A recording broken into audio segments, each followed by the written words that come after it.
Hello, my name's David Penny, and this is welcoming you to the Indie Author Fringe 2016. I'm here with Mohana Rajakumar. Is that right, Mohana? You've Close got enough? it. Close enough? And we're going to talk today about how to switch genre without breaking your brand.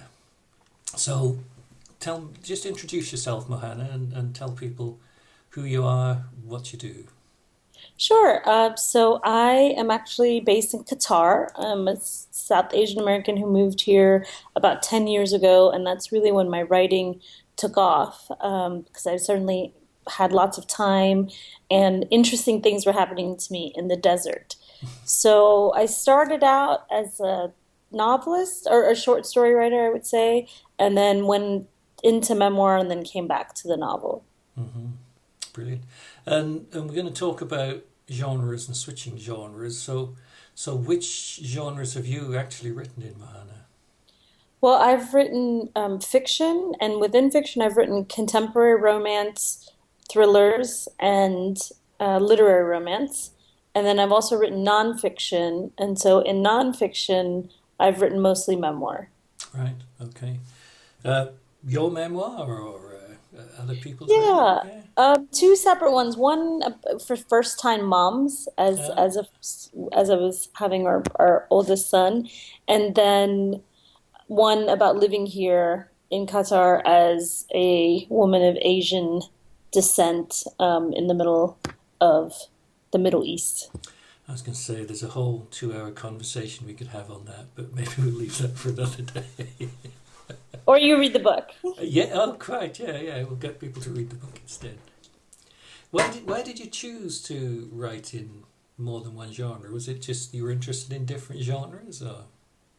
Well, in the beginning, I just wrote whatever was interesting to me and whatever was happening in my life. And so it was very much led by things that were happening to me and things that were very contemporary to what I was talking about with my friends.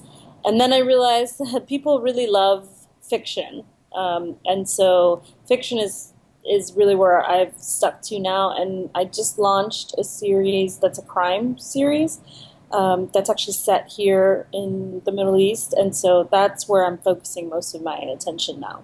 hmm Is it a different type of? Do you have to write crime differently set in the Middle East? Is because it's obviously a different culture.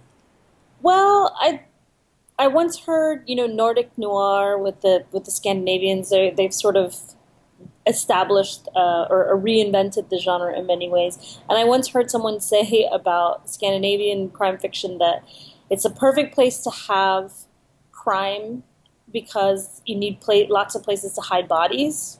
So in the winter, people stash bodies everywhere, and then it takes a long time for them to melt.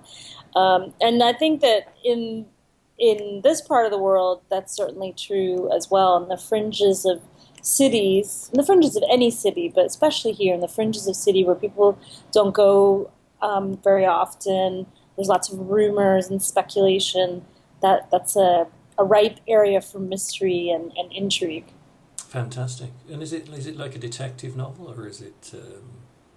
Yeah, so the first one is I think what you would call police procedural. There's a grumpy captain, a self-appointed sidekick who he doesn't want to work with, and there's not necessarily there are dead bodies, but the puzzle that needs to be solved is there's someone who's missing, and so trying to find that person, trying to figure out whether or not he's dead or alive is the core puzzle there. And I've just finished the sequel, and in the sequel, I'm starting to broaden out and get much more complicated, and we're into human trafficking and sex trafficking. Right. So, Right. Well, that sounds a bit dark and interesting to me. That's great. yeah, I think as a genre, I find that thrillers or suspense they have lots of possibilities, and the way that I write them is ensemble cast. So you've got the detective, you've got the sidekick, but then you've also got other players, and so you're getting the story from multiple perspectives. Mm-hmm. Great. Do you enjoy the crime? Which genre do you find is the easiest one to write in? Oh gosh, there's nothing easy. I mean, writing is such an intense process for me. I tend to every November I try to write a manuscript for National Novel Writing Month, Hmm. NaNoWriMo. So by December 1st, I have about 50,000 words. And then this last time, it took me 10 months to get it ready. So from November to July is when it was published. So that process seems to be just the way that I work, whether it's fiction, whether it's romance or a crime or literary fiction. That's it's kind of how long it takes. Right, right. And did you actually answer? You know, which is the one you enjoy the most? Which is Oh, your favorite? um, Or do you love them so all? this is my second series. In the first series was the contemporary romance. The first book was called Love Comes Later, and I had gotten about 15,000 words into the sequel when it kind of stalled, and that was 3 years ago. I've since gone back to it. Last summer I tinkered with it. I think I maybe got it up to almost 20,000 words, but then it stalled again. So in terms of like creating a world, populating with characters, and returning to that world, and then doing interesting things. Definitely, this new crime series has been much more facile to get into and at least get through a whole draft. Hmm. Okay. Um, I mean, the title of what we're talking about is how to write in different genres without breaking your brand. Do you find that difficult? Obviously, you're writing as yourself in each of these genres. Is that right? Yes. Mm. Um, but I just started a children's series, picture book Right. series, yes. And so for the picture book series, I am using a pseudonym. Because for the adult reader, I think, who I am. I think people are coming to me because they want insight into cultures that they might not know about. They want to experience strong female characters and, also have a good story. And those, I would say that is my brand, and that's how I've been able to work around different types of stories and get people to follow me from one genre to another. So rather than establishing myself, as a particular type of storyteller, I think I've been able to establish myself in thematic areas. And so Mohana Lakshmi Rajakumar sounds great if it sounds exactly like the kind of person you'd want to get a culturally nuanced international caper from. But for the younger reader, Hannah Rogers sounds like a much more, um, you know, familiar and easy to pronounce, perhaps, person. And Hannah Rogers is, derivative of my name, Mohana, and instead Hmm. of Rajakumar, Hmm. Rogers. So that's how we. So I'm trying out the pseudonym thing. But I do think that for the children's audience, that has to be a totally different kind of approach and brand, but people will know that it's me, but I'll just say, I'm writing under this other name. Hmm. So for all of your other books, you have a single website then that is yours. I do, and what's funny about this is this is sort of well, you could say chicken, egg, cart, horse, but Moha Doha is sort of how I've collected all of these things that I've been writing and thinking about. So MOHA, and then Doha, the city where I live, DOHA. But what's funny about that is people now think my name is Moha. Yeah. So I guess that's when you know your brand is working. They'll write to me or they'll call me and they'll say, "Hi, Mohan." I'm like, "Well, it's Mohenna, but okay, fine." Yes.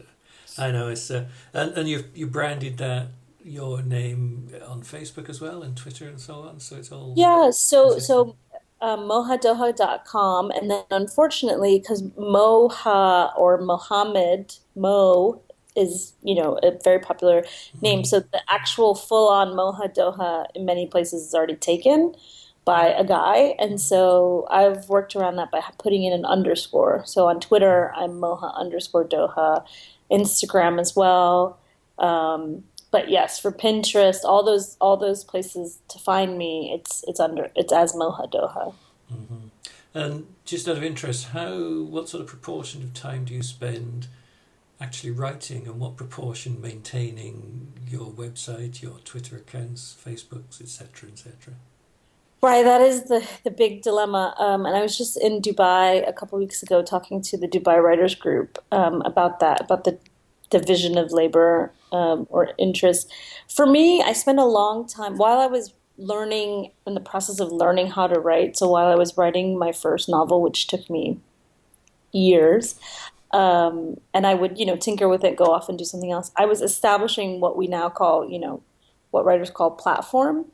So I had started blogging probably in about around 2006, 2007, and then along the way have sort of contracted out different people when I thought there was a skill that I didn't know that I wanted advice on. And so for a while, I think in about 2010, I worked with a social media expert, Rachel Thompson. She's had a bad redhead media, and there's tons of other people like her that are great. Ask for references always. And so Rachel really helped me come up with a strategy for content. So with the blog, I post Sundays, Mondays, the occasional Wednesday, but usually by Wednesday the week is so busy. I've skipped lots of Wednesdays. So, and I use memes. So I use Sunday Supper, which is a big, cooking thing, and I do like to cook. And then Monday, it's just called Monday Blogs. Monday is a good day to post because lots of people are back at their desk and looking for things to do other than work. And then Wednesday, Wordless Wednesday, Writer Wednesday, and sometimes for a while there I was doing Fiction Friday or Fashion Friday. So I try to post twice a week at least. Doesn't always go that way, but the blog content is what drives all the other social media. Right. So I put in about 25, 30 minutes per post. So I'd say about an hour across the two posts. And then I'm sharing that on Facebook, and I'm sharing it on Twitter and Instagram and, all the other platforms. So the bulk of the work is done in actually writing and posting the blog. And then it takes about, 30 minutes to get it out there. And then you're in touch with your readers twice a week on a regular basis. So I'd say between the writing and the posting and everything, probably maybe 2.5, 3 hours a week on social media. Mm-hmm. And how much do you spend on the writing itself then, Mohana? Well, it depends on what part of the year it is. So if it's November, I'm writing at least 2 hours a day because I'm trying to get to 1,600 Mm-hmm. words. Mm-hmm. Because I have been writing for about 15 years.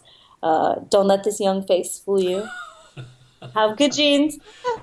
I can write about 1,000 words an hour.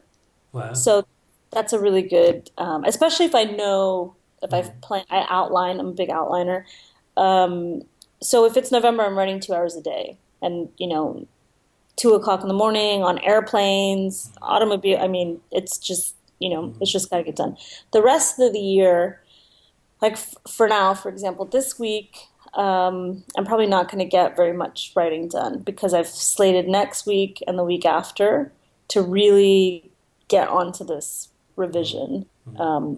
for the sequel. So I schedule it, but during the rest, most of the year, I need at least 3 hours. I need a good 3 hour chunk. Because that first hour, you're just sort of reminding yourself, this is where I left off. This is what's happening. This is why I hate this book. This is why I need some tea.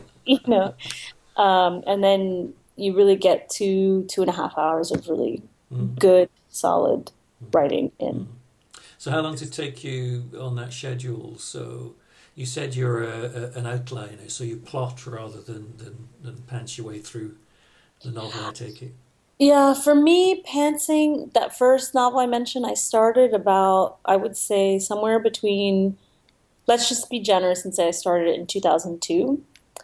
And it didn't actually come out as an ebook until 2014, I think, because I'd write some things and then I'd forget how old everyone was, and then I mean it was just a mess. And so actually it was much harder to edit and revise that book than any of my other books. I mean, partly because it was the first project and I wasn't very good at writing probably then, but also because it was just all over the place. The ideas were all over the place.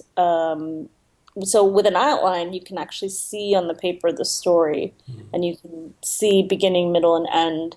And for me, because I am kind of, let's say I like post-it notes a lot, color-coded post-it notes. So you can see like, okay, there's this storyline, and this is where it expands, and this is where, it concludes. Whereas when you're just writing based on ideas, it's much messier Mm. to try to go back and impose structure. Mm. Yeah, yeah. I wrote my first four novels. I mean, you might have good genes, but I've got awful genes. But this was back in the 1970s, Mohana, and I had absolutely no idea on how to write or anything else. But I managed to get four books published, and they were just total from beginning to end, not a clue. And I just started and then stopped when I'd got 60,000 words and sent them off. Wow. Then I gave up writing for about 30, 35 years. And when I Wow. came back to it, I just read and read and read on craft and how to do it and the best ways to do it. And I've gone from being a total pantser to an obsessive plotter now. And I plot everything into in huge detail as I go through. So yeah, but it doesn't always work for some people, does it?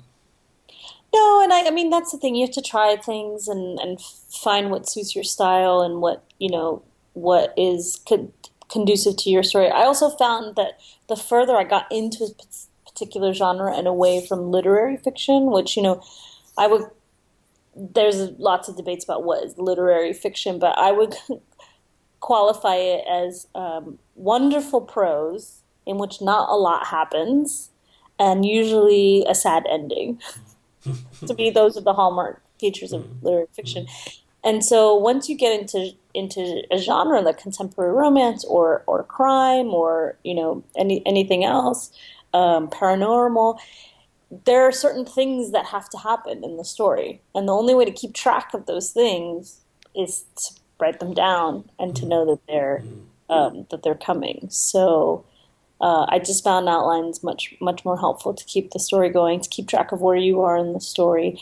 And for those days when you sit down, you think, I've got nothing to say. You look over and you see, oh, right, scene three, they get in a car crash. Okay, Yeah, I can write a car crash. yeah, yeah. Do you use any like writing toolkits or anything, or is it just scraps of paper and bits of documents? Yeah, I'm not one for software, although I understand that helps people tremendously. I haven't actually tried any of it. Um, I just it's just me, Microsoft Word, often collages. If I get stuck, I'll make like a paper collage out of Mm, mm, magazines on the theme or the character, or to have some visual aids and to stick it up wherever I'm working, because then I can think, okay, I'm stuck. What she's wearing a dress. What does the dress look like? And then you go to your photo. So that's about as high tech as I get. What? So when you're actually writing, do you find some bits of it easier than others? What's the tough part for you, Mohana? Oh, I think all novels struggle in the middle, don't Mm, they? It's just like a marathon. You feel great starting out, right? You've got the adrenaline, the characters are new, they're fresh, they're doing funny things, and then in the middle you just think, "Oh, I'm tired of all of you." And then you look down the road and you think, "Oh my gosh, I've got 13 more miles to go. How am I going to get there?" Because mm, I usually know how it begins and how it ends, but the middle is the part that I'm unsure about. mm. So the middle is very usually like around page 200 is when you start to think, why did I start this? How many pages have I got to go? Yeah, I mean, you just think, oh, how are we going to get there? Do you find that when you said you kind of you get overly familiar with your characters? Do you think writing in a series? You said this is the second book in the current series. Do you find that difficult to keep the excitement going when it's the same characters over and over again? Well, right now, with this set of characters, so Ali is the grumpy cop, and Miriam is a young journalism student who has, come into knowing about these sort of infringements and infractions. So she's self-appointed um, herself as a helper, and so their interaction is very fun to write because they're so different, and it's very believable. Like anyone who's been in this part of the world would say, "Oh yeah, that's totally." I could name five guys I know that are like Ali, and then also I know five women that are like Miriam, and then of course you can't have a crime story without love, right? Love interest, and so they also have this subtext of as a love interest. So right now it's only the second book, but I find them very fun to write. And it's the book starts with a young teacher, young British teacher who has been murdered. She's found strangled in her apartment. So I think, I'm already thinking about the third book in the series, which is probably going to be espionage, like petroleum Right, espionage. right. So for now, I can think of five or six other storylines related to this world. But at some point, yeah, I think it's gonna do. You know what they say about TV when it jumps the shark, when a series jumps. um, but for Yeah, now, it's really fun. yeah. I sometimes think about people like Lee Child who've been writing Jack Reacher, and I think he's on his 21st now. And whether he finds, he gets up in the morning and says, "Oh no, not again, not that guy." But yeah, I'm 3 books into a planned 10-book series. So Wow. that was why I was curious to see how you did that. Because so far my characters are still fun. Yeah, I think you have to seed the context Yeah. with enough possibilities of things that can happen and can go wrong. And this series really is dependent on Ali and Miriam's relationship. So they meet in the first book. In the second book, their relationship deepens, and then there's a lot of potential because relationships in this context. I mean, any relationships are complex, but especially here, families have so much influence on the couple. You've got all sorts of other factors. I see a lot of potential for things to go wrong, and that's what you need in fiction, Yeah. right? Yeah. Yeah. Nobody wants to read about happy families. I say that to, I teach some community courses in novel writing. I say that to my students all the time. Save the happy ending for the end because happiness is boring. Yeah. Yeah. It is. Uh, coming back to genre and brand for a second, if somebody read one of your literary books, one of your romances, one of your crime novels, would they recognise Mohana's voice in all of that, all the different types? I think they would because my novels are very grounded in place, even my stories. The setting is as big a character as the actual people in the story because the setting drives so many different things. Um, for example, in Love Comes Later in the contemporary romance, in the Middle East, women are not allowed to pass nationality to their children. That's that's just legally the child takes the nationality of the father if you're born anywhere in the Middle East, and so that is a big consideration for people, for women, right, in choosing their partners, and that's a condition that's tied very specifically to place, and it's also tied very specifically to that story because you see the three main characters struggle with deciding whether they're going to let other people choose for them, their partners, or they're gonna go it alone and fall in love. So whether it's you know immigrants in America or the 1970s in Laos or the Middle East, place has a big feature in all the stories that I'm telling. Fascinating. It must be an amazing place to write about because it just, in some extent, the eyes of the world are on the Middle East, aren't they? But we know very little about it. And that's one of the reasons why I started writing after I moved here is because the narratives that I could see in the media and the news it wasn't what I was living, or thousands of other people that I know here, and I think the average reader who is university educated, inquisitive about the world, wants to hear a good story would be surprised if they could see what I'm seeing. And they should be given a chance. They might not all like it, but they should be given a chance to have that experience. Mm-hmm. Great. How involved do you get in the overall construction of the book? So after writing it and going through your revisions and your edits and everything else, do you hand it on then to somebody else for formatting and production and so on? Yeah, I'm not. I love to tell stories, but I'm very bad at attention to detail. I know that sounds like contradictory, but so formatting and those kinds of things I never do myself because I just know I'd do a terrible job. And actually, over the years, I've been doing this, I think, for about almost 5 years now. I've developed like a process. So I do the manuscript. I usually have a developmental editor that I'm working with. So he or she reads it. It usually comes back with about 200 comments. It doesn't matter what type of book it is. That seems to be the standard. But then once I've gone through those comments, if it's in particularly bad shape, then I'll send it to a proofreader just to make sure that it's a better reading experience. But then I'll go to beta readers because so many of my books have a cultural component. And I do have to be careful because I'm taking on the voice of other people who I am not. But I do feel that as a writer living here, that's one of my privileges. But also the beta reader helps keep me honest.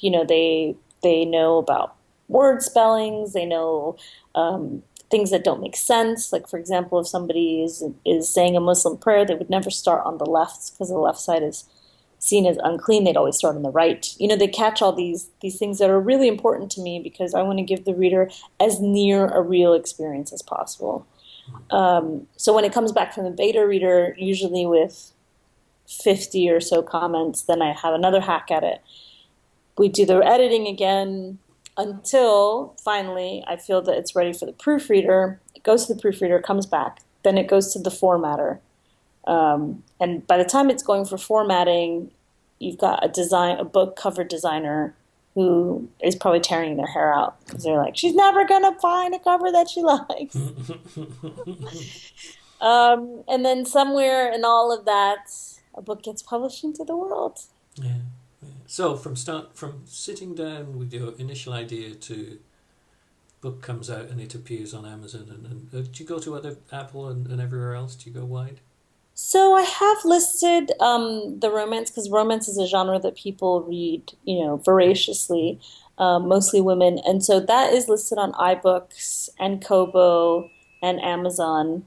That is listed a little bit more broadly, but Amazon is where I do the bulk of my sales.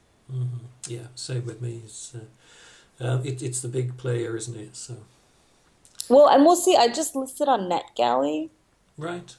Yeah, for the first time with Love Comes Later, with the romance, and I've already had, I don't know, something like 50 review requests, Wow. and I didn't approve all of them because NetGalley is a very complex thing that I'm just learning about. But let's see if that helps with the visibility. I've heard some good reports of NetGalley and some horror tales almost. It's Yeah, interesting to see so how you get let's see. on. Yeah, Yeah, so I'm mostly on Amazon. great. So well, how would we find you on Amazon then? Is it under Mohana Rajakumar or It is, yeah, yeah. So if you put in, I mean, I think the easiest way is probably through one of the actual titles. yeah? So if you put in Love Comes Later, if you just put in Qatar, the word Qatar, Oh, right, right. because a lot of my work is tied to here, I should come up. Or the crime fiction is called The Migrant Report, the first book. So, but were you asking me start to finish? How long does it Yeah, take? I was. Yeah, we got Yeah. distracted. Okay. That's. Um, So for me, I'm now at the point where I'm planning a book out almost 6 months in advance. Hmm. So every May, I'll start a reading period for the book that I want to write in November. Hmm. And I think you're absolutely like reading writers that don't read.